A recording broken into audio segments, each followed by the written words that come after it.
Welcome to Single Tree Nation. I'm your man, Charlie Eblin, the host and owner of Single Tree Woodfire Barbecue. We are here to build community through undeniable hospitality, storytelling, and the perfect plate of barbecue.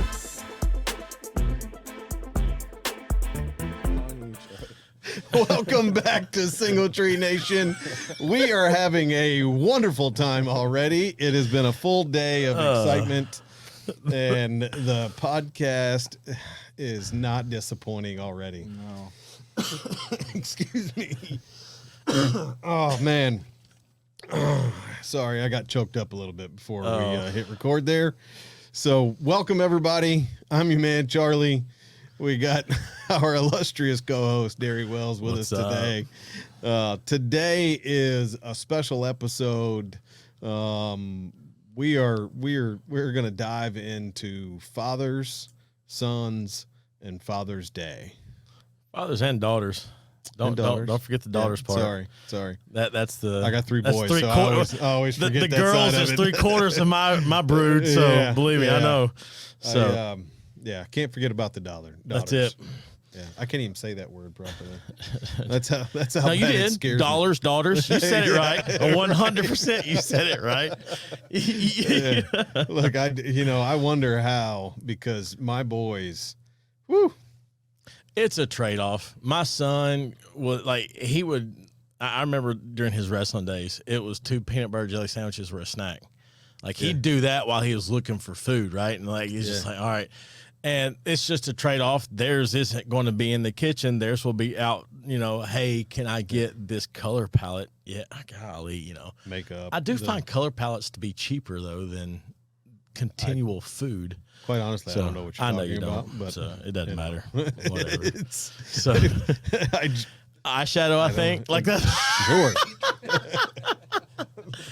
I tell you, to watch an 11-year-old get pumped up for my daughter, like she did this the other day. Her older sister took her to Ulta, one of the beauty places in town.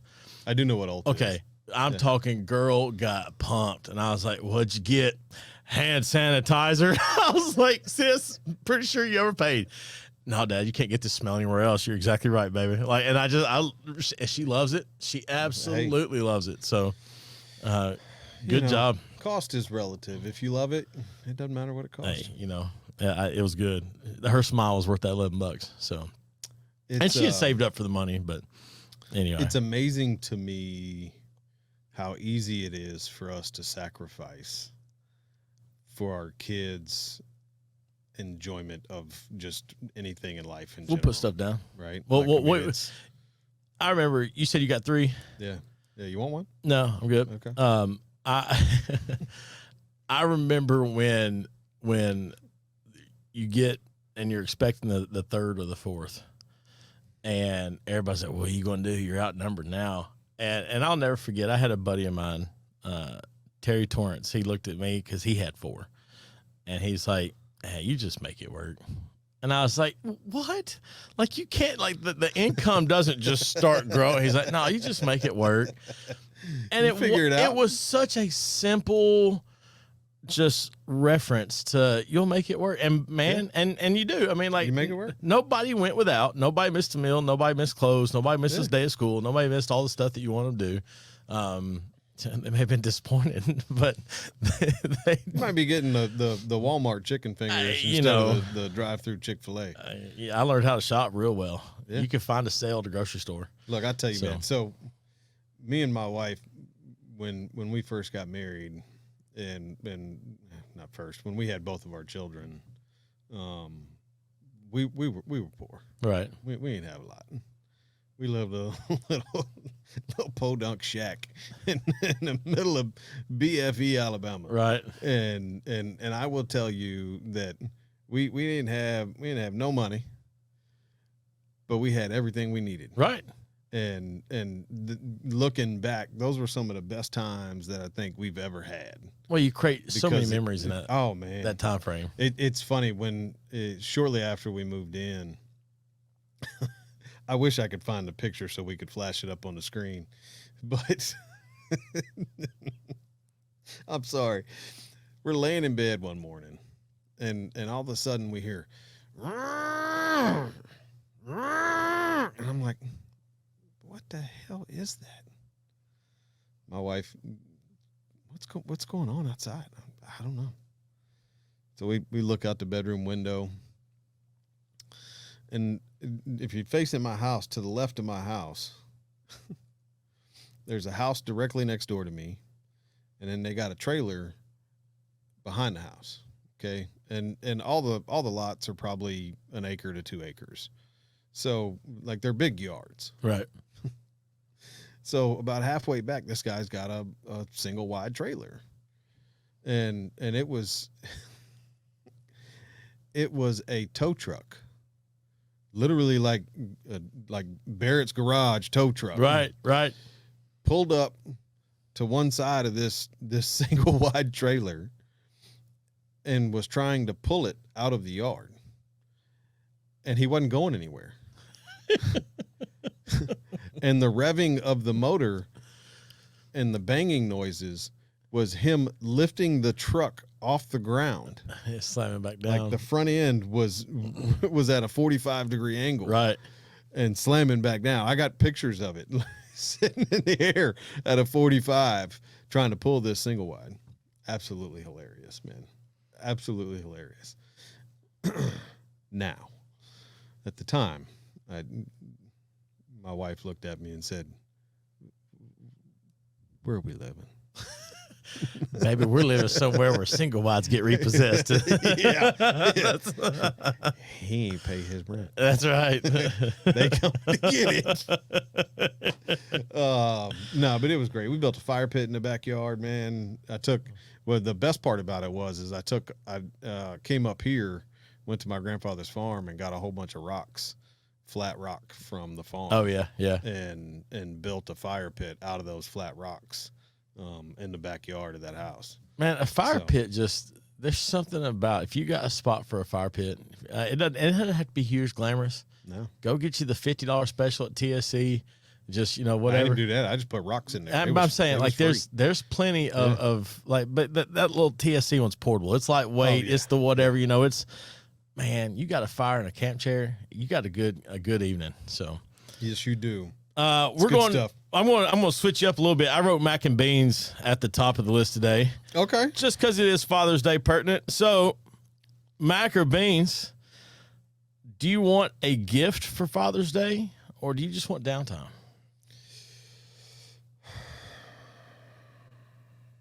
I'm going to go with the downtime, good quality time. Yeah. I think, but I've gotten to the point to where if there's something that I want, I go get it. Right. I'm not waiting for my birthday or I'm not waiting for a gift season. My wife doesn't like it very much, but, but when I want something, because I don't really want a lot. Right. So, prime example is my birthday, right? It was a few weeks ago. And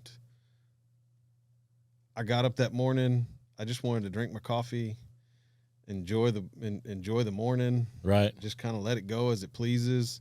And then I took my kids to the batting cages because I don't get to do that much. Right. So like it was enjoyable for me to go to the batting cages and work with them one-on-one when I don't get that time. Right. Right. So, to be able to do that was very fulfilling for me. Now, I got some really nice things, don't get me wrong, and it was wonderful. Sure. I don't dislike the gifts, but man, it's hard you said it a minute ago, it's hard to pass up those memories and the quality time. Right. When you don't get it much. Yeah. I wrote downtime, but mine's definitely just the time of being, especially around Father's Day with your kids. Cause mine are 100 miles an hour. Yeah. Like my oldest daughter, I think she's got 4 camps or various trips she's doing this summer. And, summertime's supposed to be your slow mo. Girl, she doesn't know if she's coming or going sometimes. Yeah. And so just around that Father's Day time, it's just, you see them, you hug their neck, you enjoy the day. I'd much rather have that than I would a gift of any part. Now, the exception to that, and it's a very small exception, is if it's something that's handmade. Like, I'm going to get the handmade card or whatever. Yeah. I will take that all day. And I've still got most of them. I love them. Like you look back, you see them, but it's, but But other than that, I just want the time. The time is the best part. Look, I'll be cooking all day Father's Day. You did that to yourself. Yeah, but I love it, man. I'm doing a special and for Father's Day. I did it last year. It's the only time that I do it. And tell them what the special is. We're doing 3-pound tomahawks. Oh man! Look, if you didn't, I'm going back to when News 2 came to the shop the other day.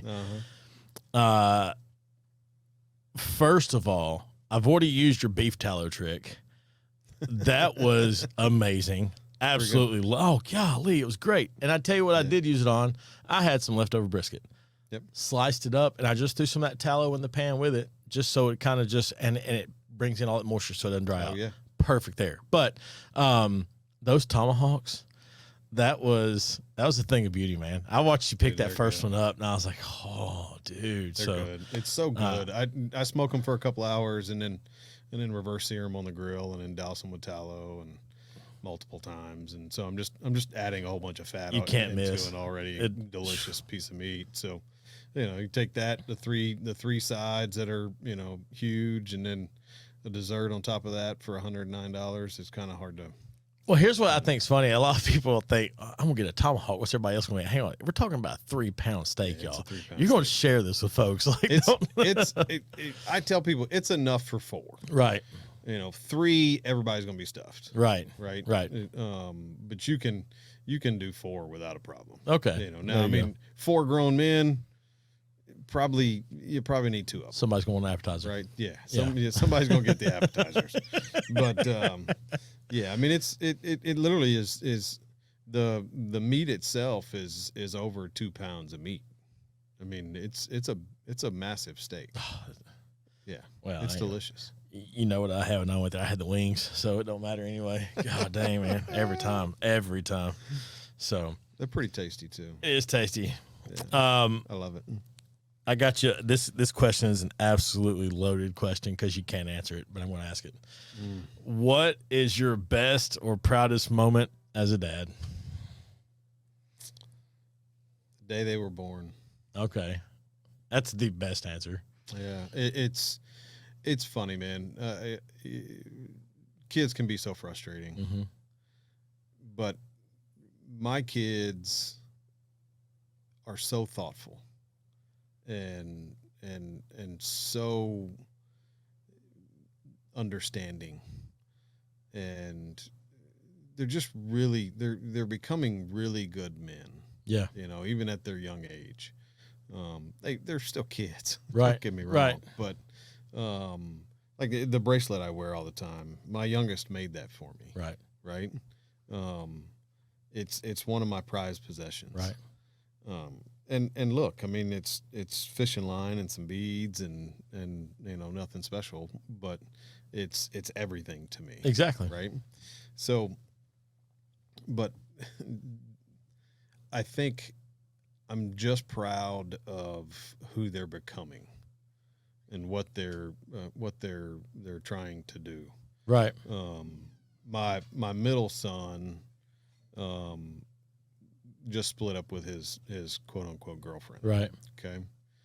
And when we asked him, hey, why you splitting up with your girlfriend, man? Like, I thought you liked this girl. He said, yeah, I do, but it's summertime and I got a lot of baseball to work on and I just can't really put a lot of time into hanging out with her. He's 12. Right. What 12-year-old actually thinks that way and just considers the other person? Right. Yeah. And it's not that he doesn't like her. It's not that he doesn't want to hang out with her. He's just trying to be nice and saying, hey, look, sweetie, I'm just not going to have any time, and I don't want to hold you back. Right. Go do what you want to do. Now they're 12. Right. but for him to have that thought just process that awareness, I just thought was really, really, really cool and really mature for somebody that's 12. Yeah. I can't tell you that I thought that way when I was 20, Now you're telling on yourself what you're doing. Right. Like, mm-hmm. Yeah. Yeah. I thought about that myself, and you hope that, first of all, the easy answer is when they're born. Yeah. Because first of all, I don't care at like who you are, to watch life, just to be there at that moment where that first breath is drawn, and especially with your first one, and you're like, oh, what have I done? Oh yeah. I still remember the drive home. I was watching out for potholes. You don't want the car seat to shake too much. Everything is this or that. But yeah, as you get older and you see them start doing all the little things, you're like, golly, like you're just proud of who they are and who they're becoming. And because you see the genuineness of their heart before it gets spoiled or tainted by the world. And it just, you're hoping that there's that part. And my son told me the other night, of course, we got our Tuesday night dinner at grandma's every Tuesday, like everybody knows. And last night my son was telling me a story, and he looks up and he goes, the more it happens, the more I realize I'm just like you. And I just started laughing. And I was like, I'm sorry. He goes, there's times I hate it, and there's times I love it. And I said, no, yeah, I believe you. I get it. And there's times I hate it, but it just is, you have those comedic moments. And then he starts texting me a day. We was texting about some vehicle stuff, blah, blah, whatever. And then he's like, hey, did you listen to that guy we was talking about last night? He's like, no, I hadn't had a chance yet. And then he's like, here's a list of who he sounds like, throw in this, and it's like the exact mix. I think you're going to dig it. And it's that you're not having to tell them, hey, did you brush your teeth? Yeah. Yeah. And it is weird because, he's moved out and he's doing his thing with his roommate, and like they have life figured out. And he just, you call him and he's 100 miles an hour. He's doing all the boy stuff. Like he's got the kayak and he's on the river and he goes fishing. But it flip side, like your 12-year-old, he's got his girlfriend, and she's fantastic. And I've told them both, like, y'all are mature more than you know. And like, it's beautiful to watch. Like, just y'all keep doing what y'all do. And it's just, so to say your best, proudest moment as a dad, go with them being born. But man, I think it continually just kind of, they keep going. So yeah, I think they surprise us on a pretty much regular basis. Yeah. Right. They do. I think that's probably being the parent. Well, since we're doing all that, what are you doing? I wrote a letter to my boys. Oh man, that was the wrong all man. That's the all man of I'm not prepared for the emotions of this. I thought you were going to pull up some dad jokes. I was like, oh, all right, here we go. So I want to read this to my 3 amazing children, and hopefully I don't tear up too much. But it's not very long. But something I want you to know. Never forget how much I love you. Always believe in yourself as much as I believe in you. You don't have to be the smartest guy in the room, but you do have to work harder than everyone else to get in the right room. Never stop learning and developing your skills and talents, no matter how good you become. Never quit on your dreams. Never quit on your goals. Never quit anything that you start. Never quit, period. Always seize every opportunity that presents itself. You never know where it's going to take you. When things get tough, and they're going to get tough, remember whose son you are. And find a way to persevere. I can't promise you that I will be there for the rest of your life, but I promise you that I will love you for the rest of mine.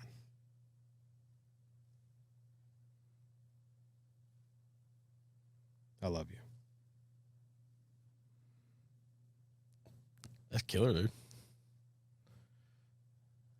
That's to my boys. I don't think we,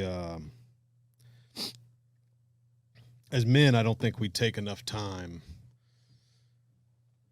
and I've tried real hard in my life to make sure that I tell my kids and my family and my parents and everyone around me how much that I love them and how much they mean to me. And even as much as I try to make it a focus, I don't do it enough, right?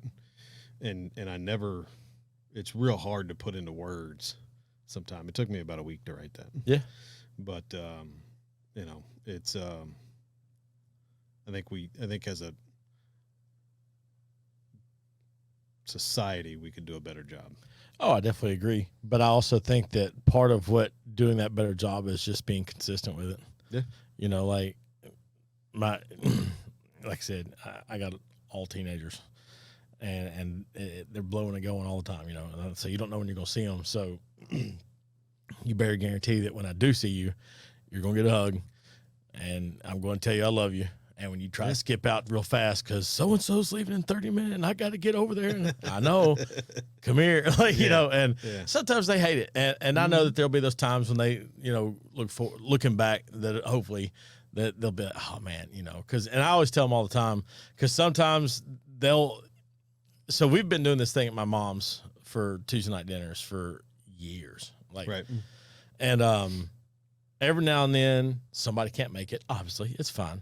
And sometimes they'll be like, oh, we got to do this again, you know, whatever. And hey, I'd do anything to go to grandmother's one more time. Like that, just like to see that big table be filled again. And like, just like, it would just, whoo, like it's getting right now. Right. Yeah. And so I remind them, even those nights when you're not wanting to go to grandma's, cause you know that other things hanging out there, these mean a lot. So, yeah. But the consistency of being there, and you know, I tell them all the time I love them, but also the consistency and how we show them we love them, because the I love you as words it can run out, you know. Yeah. But like there's those little things that you do, whether it's a text at the right time or, you know, the special moment that you've always done on the first day of school or whatever it may be. Those build up, and that consistency as it just keeps building of showing that love. Yeah. A lot of times can be a lot stronger than just that little I love you that you threw out there right before they go. And I think that's why the intentionality of I love you is so important. But that's an awesome letter, man. Well done. Thank you. Well done. So, what do you call a pig that practices karate? Pork chop. Pork chop. Yeah. Did I say that one already? No, you just that one. I mean, that's a good one. That's entry level. Yeah. So why? I never know how to take him when he starts giggling first. Like that's. Yeah. Why did the turkey cross the road? He wanted to prove that he wasn't chicken. Oh, jeez. All right. Well done. Well done. Jeez. Sorry, that one got me the other day. I could tell. It's awful. So I wrote some notes here, some statistics on dads, since this is supposed to be the Father's Day thing. Oh. And I pulled these from 2 or 3 different spots, so I'm not going to sit here and quote all my sources, but I did take a little time to look some stuff up. And the thing I did that I wrote was this, a need for dads. When dad is involved in a kid's life, that kid is 80% less likely to spend time in jail. Wow. And is 75% less likely to be involved in a teen pregnancy. Now, I don't know what the absolute foolproof answer is to life, but with those 2 statistics, just with dad being involved in life, that is a huge number and part of what society faces today. I want before you go say, I'm going to pitch out 2 more. Okay. 63% of youth suicides come from kids who did not know or have a father. And then the part about being involved and being important as a dad, 4 out of 5 suicides are men. And so I'm not saying they're connected because I'm no societal guru. But what if being the dad and being involved kept you more plugged in, and that these are these statistics that just from having a dad around, just the crazy impact of what dads can do. Yeah, man, it's that's crazy. Mm-hmm. That's some crazy numbers. If it was like 50%, which is still a huge number, if it's anything less than that, yeah, I mean that's happened. circumstance, happenstance, right? Well, that was just, you found a niche and you figured that out. But when you're talking about 80% less likely to spend time in jail if your dad's involved in your life. Yeah. I mean, that's just that societally, that points right back to a need for dads. Now, what would be also interesting to know is 80%, right? 80% less likely. The other 20%. Mm-hmm. How much of that is violent crime? Mm-hmm. How much of that is narcotics? Mm-hmm. Right? Right. And then how much of that is theft? Yeah. Like, because those three, right? You how you treat people, right? Right. Shaking somebody's hand, looking them in the eye. Right. Nice to meet you, sir. That's very strong from the dad side. Right. Substance abuse. Right. Right.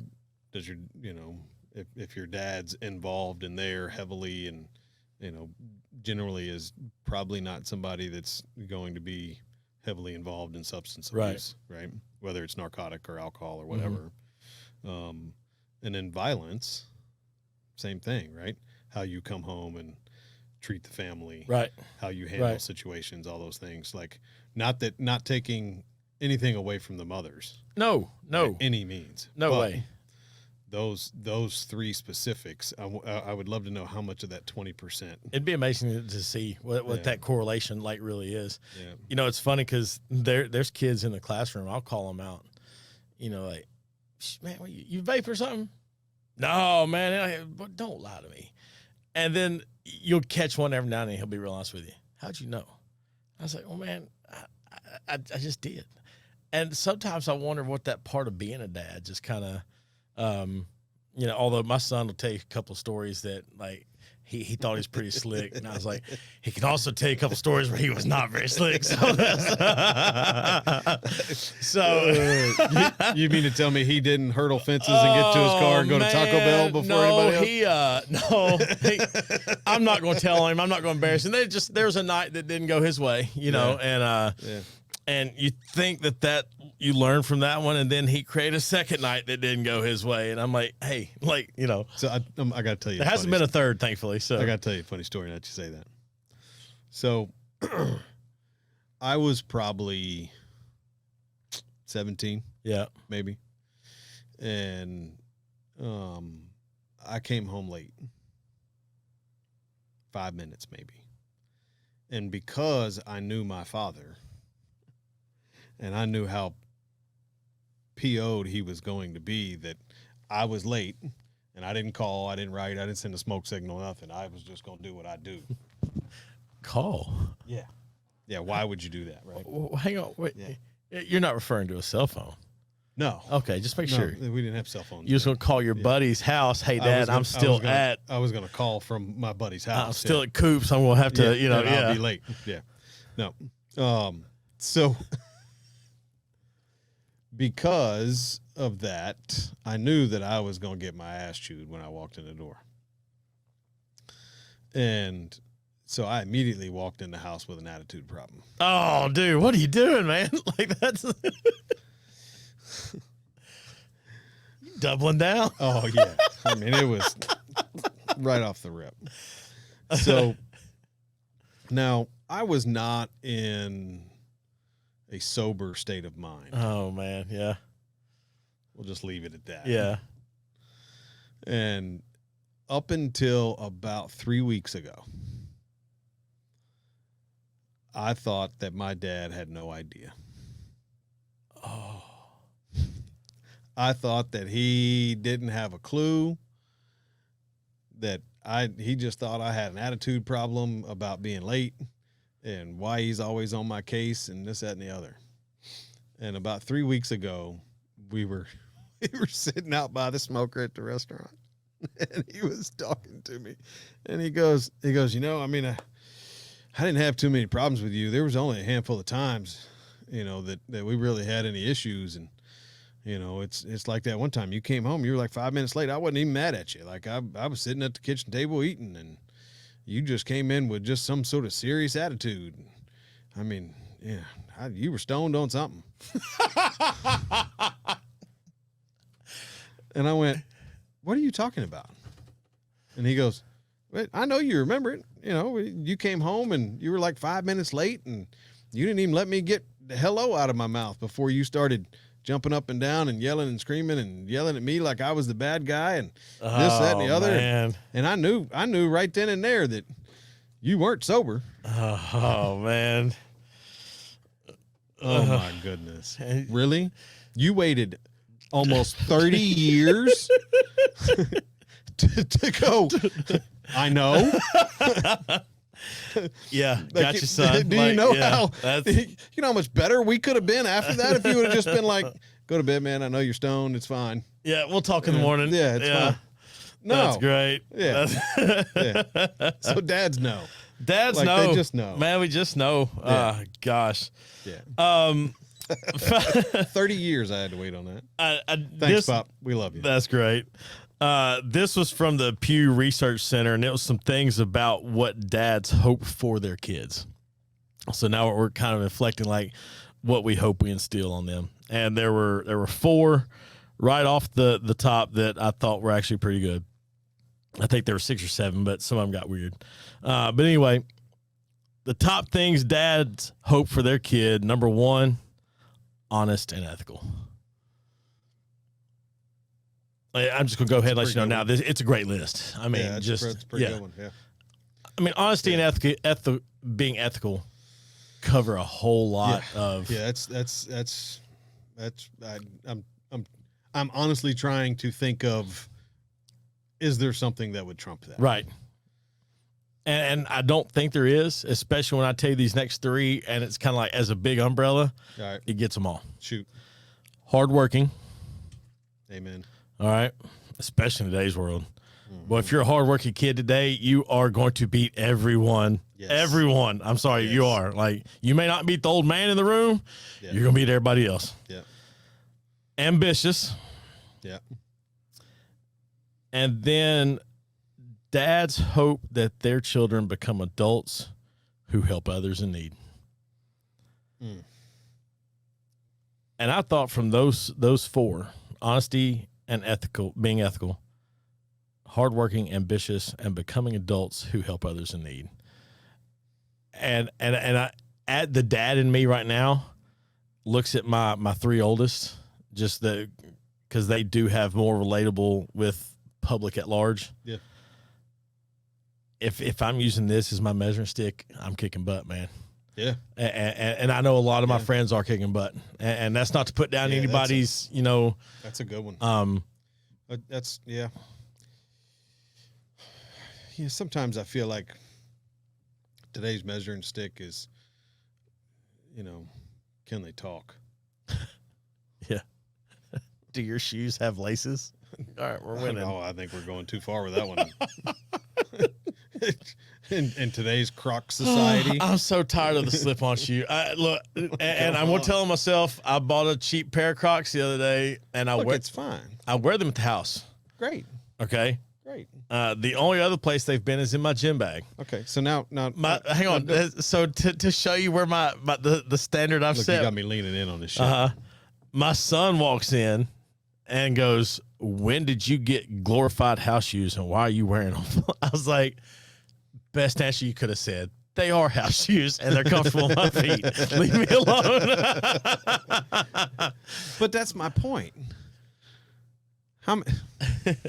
What's your favorite fancy restaurant? Favorite fancy restaurant? Yeah. Oh man, I don't know if I have a favorite. Okay, well give me one of the top 5. Define fancy. I mean, like you're putting weird parameters on there. I mean, above Toots. Above Toots? Yeah, I mean, like we're not reaching. The hand is not all the way up, right? Yeah, it's not all the way down. No. I mean, I'm not talking about like Morton's. Right. But, okay. I mean, I don't know. We You're are talking in about like a Rutherford sit-down County. spot, though. Yeah, right? I mean, like Primrose, Demas's or Primrose, something like that, yeah. Even though Demas's, though, now, I've seen some people in there treating it like it's a daggum. Look, I love Peter, but we need some work. I'm not talking about him. I'm not talking, the way it's still run is still that Demas's standard. I love that. Yeah. It used to be, though, you had a button-up shirt on if you went Demos's. Well, that's what I'm saying. Like Right. you didn't go to. You wouldn't wear your Crocs to Demos's. No. Yeah, I wouldn't wear my Crocs to like to Primrose.